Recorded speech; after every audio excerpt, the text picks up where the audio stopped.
Soldados, hijos dignos de la patria, camaradas míos, el 25 de mayo será para siempre memorable en los anales de nuestra historia y vosotros tendréis un motivo más de recordarlo, cuando en él por primera vez veis la bandera nacional en mis manos, que ya os distingue de las demás naciones del globo. Con estas palabras, el general Belgrano hacía jurar la bandera en Jujuy el día 25 de mayo de 1812. Sin embargo, no sería esa la bandera que llegaría hasta nuestros días. Pero entonces, si la bandera que concibió originariamente Manuel Belgrano no es la que ha llegado hasta nuestros días, ¿cómo y cuándo nació la bandera que conocemos hoy? ¿Cómo estás, Luis? Bien, muy bien. Hoy te quiero contar una historia diferente. Fíjate que en nuestras historias de todos los sábados hablamos de muchísimos temas, pero esta vez me gustaría a mí plantearte un tema nuevo. Dale, contame cuál. Bueno, vos viste que en nuestras charlas hablamos bastante sobre los símbolos patrios, hablamos sobre la escarapela, ¿te acordás? Sí, también hablamos sobre la bandera de Belgrano. Claro, y sobre ese tema me quería detener. Vos te acordarás que cuando hablamos sobre la bandera de Belgrano, dijimos cómo podría haber sido originariamente la misma, cuál pudo haber sido su forma más probable de distribución de los colores, el formato que pudo haber tenido. Sí, yo me acuerdo cuando charlamos sobre el cuadro de Belgrano, que justamente en una de sus esquinas, cuando representa la batalla de Salta, tenemos una idea de cómo Belgrano presentó su bandera. Claro, así es como ha llegado a nosotros la constancia más fidedigna de cómo pudo haber sido la bandera de Belgrano. Bueno, y de ahí es casualmente donde yo te quería llevar el tema de hoy. Es decir, si la bandera que conocemos hoy, que la tenemos aquí, no fue la bandera exacta que creó Belgrano, ¿de dónde salió la bandera que hoy tenemos los argentinos? Ese es un poco el tema de la pregunta del millón. La verdad, muy buena pregunta, Juan. No sé realmente dónde viene la bandera que conocemos hoy. Bueno, pero repasemos un poquitito de cuándo fue que el color celeste y blanco fue que se inició, que se irrumpió en la historia argentina. Vos te acordarás que para febrero y marzo de 1811, los grupos morenistas que estaban aglutinados en la Sociedad Patriótica en Buenos Aires se empezaron a identificar con cintillos o lazos o cintas celestes y blancas como símbolo de oposición a la Junta Grande, donde estaba monopolizada por el saavedrismo y los grupos provincianos. Sí. Bien, ahora bien, resulta que también algunos regimientos que adherían a la Sociedad Patriótica, a los morenistas, como eran por ejemplo los granaderos de Fernando VII de Florencio Terrada, o el regimiento Estrella o América, que se llamaba de esas dos formas, de Domingo French, que eran ambos morenistas, se empezaron a identificar con una escarapela. Esa escarapela era la misma que había concebido en su momento Moldes, que también era morenista, y que era circular, ¿sí?, con los bordes celestes y el fondo blanco. Esa escarapela la popularizaron en ese momento. Y así fue como estos colores se introdujeron por primera vez en la Argentina. De allí tendrá que transcurrir más de un año, hasta principios de 1812, cuando Belgrano, estando a orillas del río Paraná, en las barrancas de Rosario, que había sido destinado para defenderlas de las incursiones realistas, él toma cuenta de que las tropas patriotas, algunas lucían la escarapela roja encarnada, que era la escarapela española, y otras lucían la escarapela morenista, que eran casualmente estos regimientos, el regimiento Estrella, el regimiento de granaderos de Fernando VII, por ejemplo. Y al ver semejante disparidad de uniformidades, cada uno usaba la escarapela que quería prácticamente, Belgrano es uno de los argumentos también que utiliza para dirigirse al triunvirato y solicitarle de que se adopte una nueva escarapela uniformando todo lo que ya existía. Y es así que el 18 de febrero de 1812 el triunvirato adopta esta escarapela de los colores blancos y azul celeste. Es decir, fíjate que aquí más preponderancia se le da al blanco que al celeste. Y días después no es también que él enarbó la bandera nueva con los colores que teóricamente vimos en la batalla de Salta. Claro, pero me quería tener un poquitito nomás en el tema de la escarapela. Vos fíjate qué hace el primer triunvirato. En esa primera etapa quería acercarse a la sociedad patriótica, con la cual al principio había empezado a tener una convivencia pacífica, y toma los colores morenistas, es decir, adopta los colores de la Sociedad Patriótica, pero los invierte, no les da totalmente la razón.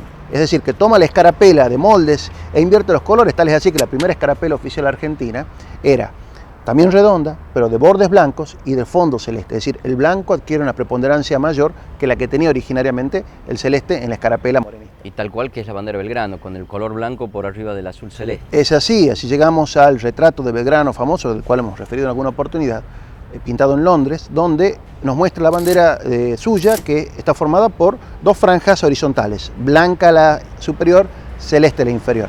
Esa sería la que pensamos que es más probable que sea la bandera que haya concebido Belgrano a orillas del Paraná. Sin embargo, Juan, a Belgrano le dicen que vaya hacia el norte a tomar el ejército del norte que venía derrotado. ¿Y esa bandera qué le pasa? Bueno, lo más probable, habíamos dicho también, que esa bandera haya quedado en Rosario porque él la concebió para que sirvieran las defensas del Rosario. Es muy poco probable que se lo hubiera llevado consigo al norte.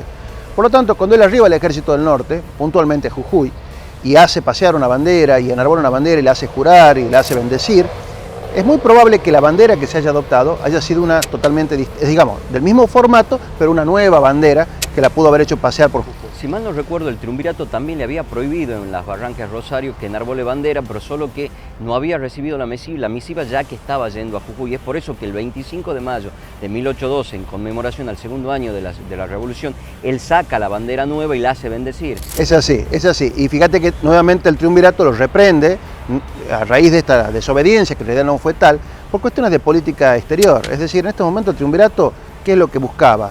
Buscaba seguir con la ficción de que gobernaba en nombre de Fernando VII hasta que el rey cautivo de los franceses volviera al trono, que era una mentira. Entonces, si adoptar una bandera significaba ya un hecho de independencia que no estaba el momento dado todavía para adoptarlo. Entonces, le ordenó Belgrano que arriara esa bandera. Ahora, ¿qué pasaba en Buenos Aires entre tanto? Bueno, muy sencillo. Este romance incipiente que había entre la Sociedad Patriótica y el gobierno se rompió. En la Sociedad Patriótica había llegado nuevamente ahora a hacerse cargo de la misma nuestro comprovinciano Bernardo de Monteagudo, que era una persona muy apasionada y muy extremista en sus ideas. No le perdonaba esta tibieza que tenía el triunvirato y empezó a atacarlo en forma furibunda, muy furiosa. Los colores celeste y blanco se multiplicaron por doquier en toda la ciudad como signo de oposición ahora al primer triunvirato. Y fíjate que lo que terminó de colmar el vaso fue la orden que el primer triunvirato le dio a Manuel Belgrano de que retrocediera y entregara a todas las provincias del norte a los realistas, retrocediendo hasta Córdoba. Eso fue el acabose. Sí, en realidad el triunvirato tenía todavía un amorío con Fernando VII y a pesar de que la guerra continuaba, todas las decisiones importantes sobre la emancipación nunca llegaron. Claro, es así entonces que en la catedral, en la capital había todos los ánimos muy caldeados y una oposición muy fuerte al primer triunvirato que se estaba desprestigiando en forma vertiginosa. Ahora te interrumpo, Juan, y te quiero hacer una consulta. Ya sabemos que está muy candente el ámbito en Buenos Aires, pero ¿cómo llegamos desde la bandera de Belgrano a la bandera que actualmente hoy conocemos? Bueno, podríamos decir, en todo caso, que la bandera que hoy conocemos tuvo un origen prácticamente teatral.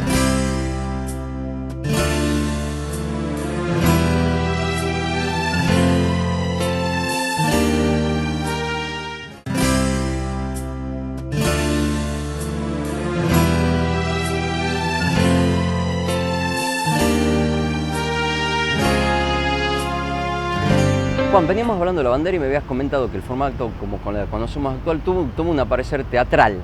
Bueno, sí, vos fíjate que la novedad, la noticia nos la transmite John Rademacher.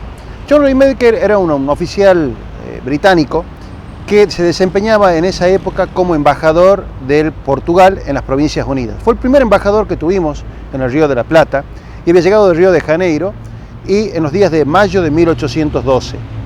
Inmediatamente se lo homenajeó, como se estila a los diplomáticos, invitándolo a la inauguración de una obra de teatro que se llamaba El 25 de Mayo.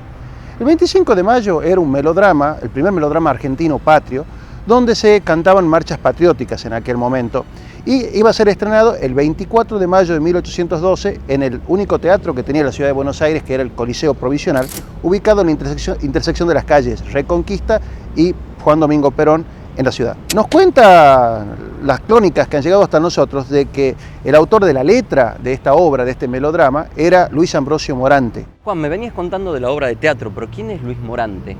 Bueno, Luis Morante, digamos, no hay una coincidencia absoluta con respecto a su origen.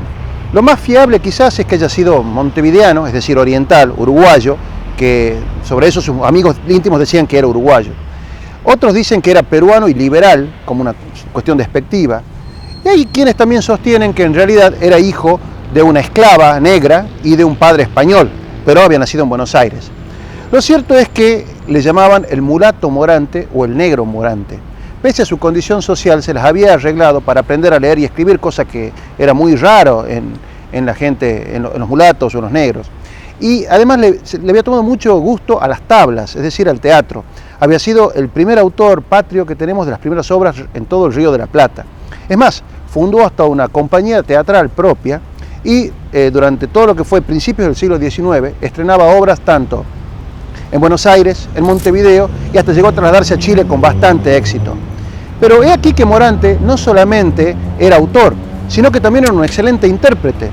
¿Cómo era Morante? Bueno, decían que era flaquito, era bajito, era gordo, feo, pero tenía una voz extraordinaria y tenía un gran talento para la actuación. Tal es así que cuando Morante se plantaba en las tablas, en el escenario, y con su voz imponente interpretaba un personaje, la gente enloquecía y lo ovacionaban.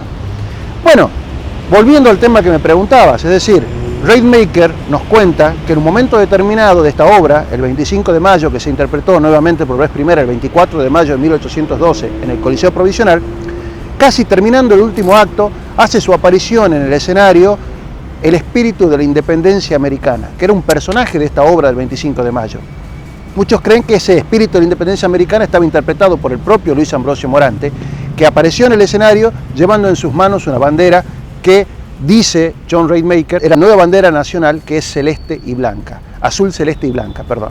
Fíjate vos cómo lo que dice John Rademacher, la bandera azul, celeste y blanca, al revés de lo que era la bandera de Belgrano. Vi la nueva bandera nacional que es azul, celeste y blanca. Teniente Coronel John Rademacher, diplomático portugués de origen inglés. Carta al embajador británico en Río de Janeiro, 10 de junio de 1810.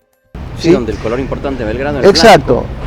Como corolario de todo esto fue que la obra, la gente estaba apasionada, les encantó, lo ovacionaron a Morante cuando apareció con esta bandera en el escenario y al poco tiempo fue realmente aclamada. Tal es así que dicen también que cuando Vicente López y Planes, que había concurrido al estreno, salió muy emocionado de ver esta obra, se empezó a inspirar para escribir las primeras estrofas de lo que luego sería el himno nacional argentino. Te hago una consulta, ¿para qué época fue puesta en escena esta obra, Juan? Se estrenó el 24 de mayo de 1812, en vísperas del 25, 2 años después de la Revolución, y después se estrenó durante varios meses con posterioridad. Siguió en escena. Te pregunto esto porque ya que están planteando una nueva bandera con los colores del celeste y blanco, el morenismo, es una afronta muy grande al primer triunvirato, ya que el primer triunvirato le había prohibido en el norte a Belgrano usar los colores y una bandera propia del regimiento. Tenés razón, vos fíjate lo que es la incongruencia, es decir, Belgrano al día siguiente hacía bendecir la bandera en Jujuy, su bandera. Y acá, en las narices del triunvirato, prácticamente se estaba exhibiendo una bandera sin que no pasara nada prácticamente. Ahora, ¿por qué el triunvirato no hizo nada con esta bandera de Morante? Bueno, ten en cuenta lo siguiente, en primer lugar, era una obra teatral, era algo de teatro, no era algo real, era un personaje ficticio y no le dio la importancia que tenía. Además, otra cosa, era un invento de un mulato, de un negro, no era para preocuparse muy mucho, distinto al caso de Belgrano, que estaba enarbolando una bandera ante el ejército oficial de las Provincias Unidas del Río de la Plata.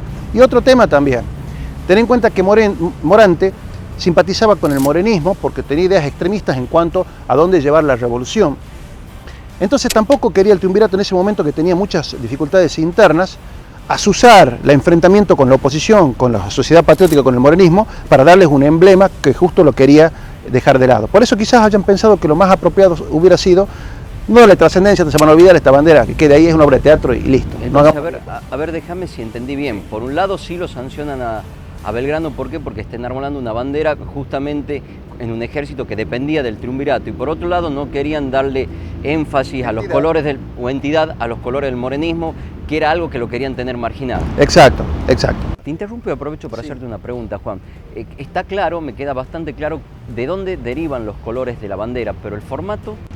Claro, es verdad. ¿De dónde sacó Morante el formato de 3 franjas horizontales? Porque hasta el momento lo que conocíamos era que Belgrano lo más probable ya optó 2 franjas horizontales.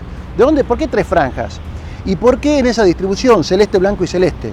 Bueno, es muy probable pensar también de que Morante todos los días veía flamear en la fortaleza de la ciudad de Buenos Aires la bandera rojigualda, española, es decir, la actual bandera española que conocemos hoy. Esa bandera española tiene dos franjas rojas, que es el color oscuro, el color dominante, y en el medio un color claro, que es el color amarillo.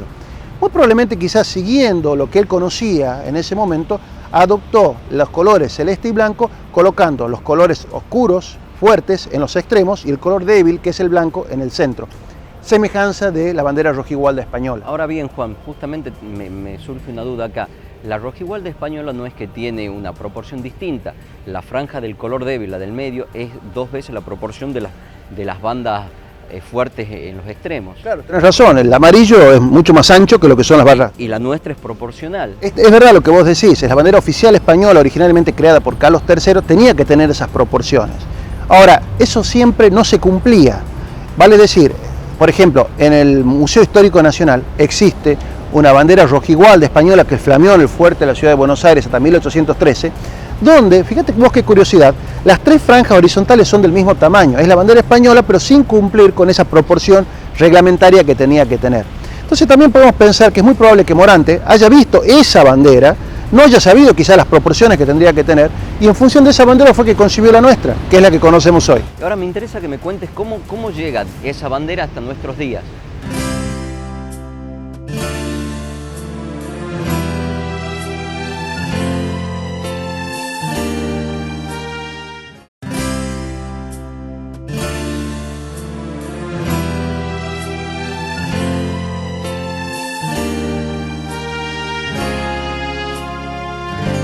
Juan, hasta acá veníamos comentando sobre el surgimiento de la bandera tal cual la conocemos hoy, pero ¿cuál fue el destino de la bandera de Morante?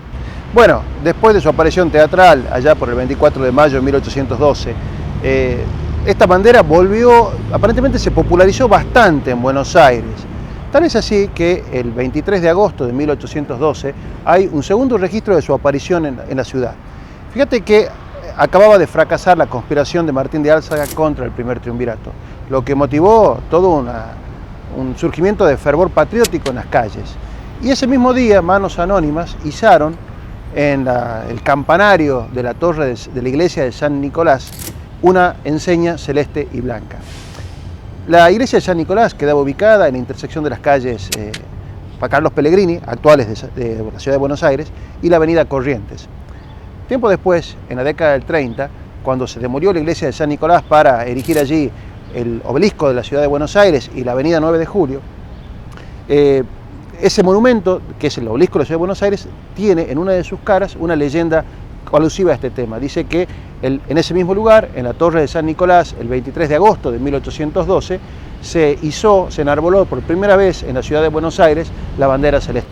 Mirá qué paradójico y triste al mismo tiempo, Juan, mientras Belgrano, ya pronto a luchar la batalla de Tucumán, estaba sin bandera, frente a las narices del triunvirato enarbolaban colores y banderas propias de la capital. Exacto. Y es así que en la batalla del 24 de septiembre de 1812 se pelea sin bandera, como bien lo decís, contra todos los pronósticos y desobedeciendo expresamente las órdenes del triunvirato.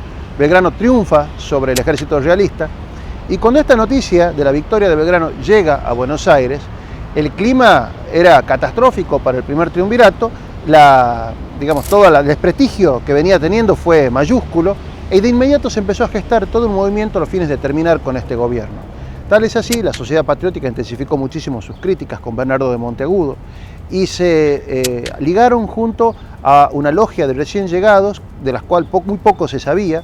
Entre ellos estaban José de San Martín, que integraban la logia, Carlos de Alvear, Matías Zapiola, y todos ellos organizaron un movimiento para el 8 de octubre de 1812 de terminar con este gobierno del primer triunvirato que estaba muy cuestionado. Y así fue que a raíz de esa revolución termina este gobierno y surge el segundo triunvirato, que a su vez convoca a una soberana asamblea para el año 1813, que es la famosa asamblea del año 13 que conocemos nosotros. Este gobierno nuevo tuvo mucho más tolerancia con los colores patrios. Ya la bandera se paseaba por toda la ciudad y empezó poco a poco a tomar todo el país, sin que nadie se rasgara las vestiduras ya por eso. Si bien es cierto, no se lo aprobó formalmente, pero se toleró en la práctica la difusión de los símbolos patrios. Pedro Agrelo, que era un diputado de la Asamblea del año 13, lo recuerda también en sus memorias. Se mandó quitar de todas partes la bandera española y se sustituyó de hecho el nuevo escudo y bandera azul celeste y blanco que se sancionara después de Derecho para la República cuando se declaró la independencia. Pedro José Agrelo, diputado a la Asamblea del año 13, Memorias. La misma Asamblea del año 13 es la autora de otro de los símbolos patrios, que es el escudo nacional. Este escudo nacional se encomendó a un conocido orfebre peruano que era Juan de Dios Rivera y Tupac Amaru, descendiente del Inca Tupac Amaru. Bien, Juan de Dios Rivera concibió el escudo, que es el sello de la Asamblea del año 13, como un óvalo dividido en dos campos horizontales, en dos mitades. La mitad superior tiene el color celeste, que es el color actual del escudo nacional, y la mitad inferior el color blanco. O fíjate acá que nuevamente el color celeste tiene una importancia superior a la del blanco, a diferencia de cómo estaban distribuidos los colores en la enseña de Belgrano, sí, por ejemplo, o la escarapela nacional. Una de las explicaciones posibles era que Juan Rivera, como la mayoría de como todos los porteños prácticamente, no conocían la bandera de Belgrano porque nunca la habían visto. Belgrano estaba en el norte. Y sí, la de Morante. Conocían la de Morante, que era donde el azul celeste, según nos dice John Rademacher, era el actor preponderante. Y también, además también es lo siguiente, tenés el otro antecedente que es el escudo colonial de la ciudad de Buenos Aires. Sí, tenés razón. Donde tenés un óvalo también conformado por dos mitades, el campo superior celeste emulando al cielo, el campo inferior blanco emulando al Río de la Plata a La Plata. Ahora aprovecho para hacerte una pregunta, Juan, Sí. porque hay cosas que no me quedan del todo claras. ¿Qué pasaba en Tucumán? Porque Belgrano seguía sin bandera en Tucumán, sin embargo ya tenían los colores y los formatos instaurados allá en Buenos Aires. Es verdad, es decir, Belgrano al poco tiempo se enteró de la caída del primer triunvirato, se enteró del surgimiento del segundo triunvirato, la convocatoria de la Asamblea del año 13, y seguramente se habrá enterado también de que en Buenos Aires circulaba sin ningún tipo de prurito ni trastorno una bandera con los mismos colores que la que él había concebido meses atrás y no pasaba nada. Al poco tiempo, Belgrano recibió el aporte de varios refuerzos importantes a sus tropas a los fines de encarar la reconquista de Salta y la campaña del Alto Perú. Este será el color de la nueva divisa con que marcharán a la lid los nuevos campeones de la patria. General Manuel Belgrano, arenga previa a la batalla de Salta, 20 de febrero de 1813. Muchas de esas tropas, entre las que venía el regimiento de patricios, de la cual él había sido oficial, era su regimiento favorito y había sido jefe también, venían muchos de ellos portando la nueva bandera porteña, la bandera de Morante, como emblema. Le debe haber causado un poco quizá de perplejidad ver una bandera parecida a la de él con los mismos colores, pero la toleró sin mayores problemas. Y es acá, en el norte, empezando en Tucumán, donde empezó a haber toda una proliferación de banderas de distintos formatos, pero siempre con los colores celestes y blancos. En el mismo tiempo, a fines de 1812 y principios de 1813, convivían en el seno del Ejército del Norte la bandera belgraniana, de dos franjas blancas y celeste, la bandera porteña, que era la bandera que había inventado Morante, celeste, blanco y celeste, que es la actual, a fines de 1812, y así combinaciones muy extrañas de diseños en las banderas. Por ejemplo, hay testigos que dicen que a principios de 1813 en el Alto Perú vieron la bandera belgraniana, que es la blanca y celeste, con la cruz de Borgoña encima, que es la cruz que tenía las banderas sencillas de la infantería realista, y encima de eso el escudo de la Soberana Asamblea del año 13. O sea, todo un collage para gusto de todos. O sea, no me hubiese extrañado eso, que sea un ardid para enfervorizar lo patriótico. Claro, y además, emitir los colores. y en otros casos, algunos cuentan que había tropas que llevaban la bandera blanca y celeste con la cruz de Borgoña encima. Y además también tenía la bandera actual, que conocemos hoy, con distintas leyendas, algunas alusivas a la Virgen, y se colocaban en los edificios públicos, en los cabildos, a los fines de motivar el espíritu patriótico de los jóvenes norteños y altoperuanos para que se enrolaran en el ejército. En febrero estuvieron todos los cuerpos reunidos en el río Pasaje, que afortunadamente no tenía mucho caudal de agua y se vadeaba, aunque con trabajo, porque es la estación en que se pone respetable. Allí tuvo lugar la solemnidad del juramento que se recibió al ejército de defender el nuevo pabellón celeste y blanco que adoptaba nuestro país. Todos comprendíamos, y comprenderá cualquiera, que era un paso decidido a nuestra independencia política. General José María Paz, Memorias Póstumas. Juan, lo que me interesa preguntarte ahora, ¿qué pasa con la bandera belgraniana? Bueno, la bandera belgraniana prácticamente desaparece del norte cuando Belgrano entrega el mando del ejército al general San Martín y vienen sus sucesores.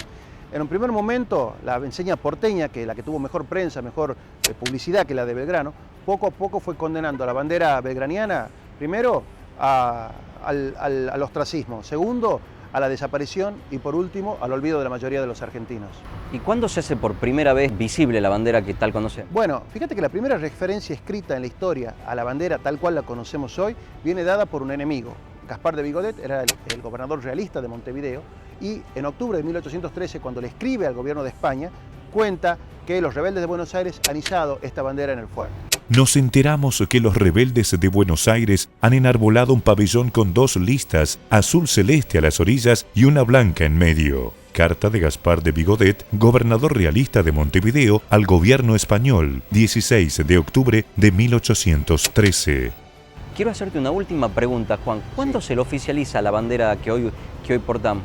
Tuvieron que pasar varios años hasta que acá, en San Miguel de Tucumán, el Congreso de Tucumán, que declarara la independencia unos cuantos días atrás, en julio de 1816, declaró la bandera que conocemos hoy como la oficial de todos los argentinos. La verdad que te agradezco, Juan, una historia interesantísima y muy linda. Después de leídos muchos pliegos y contestaciones a otros antes recibidos, se trajo a la vista el proyecto de decreto sobre la bandera menor, presentado por el secretario Serrano, encargado de su formación, que fue aprobada y su tenor como sigue. Decreto. Elevadas a las Provincias Unidas en Sudamérica al rango de una nación, después de la declaratoria solemne de su independencia, será su peculiar distintivo la bandera celeste y blanca, que se ha usado hasta el presente y se usará en lo sucesivo, exclusivamente en los ejércitos, buques y fortalezas, en clase de bandera menor, interín, decretada al término de las presentes discusiones la forma de gobierno más conveniente al territorio. Se fijen conforme a ella los jeroglíficos de la bandera nacional mayor. Comuníquese a quienes corresponda para su publicación. Francisco Narciso de la Prida, presidente. Juan José Paso, diputado secretario. Congreso de Tucumán, San Miguel de Tucumán, 20 de julio de 1816. Yo te saludo, bandera.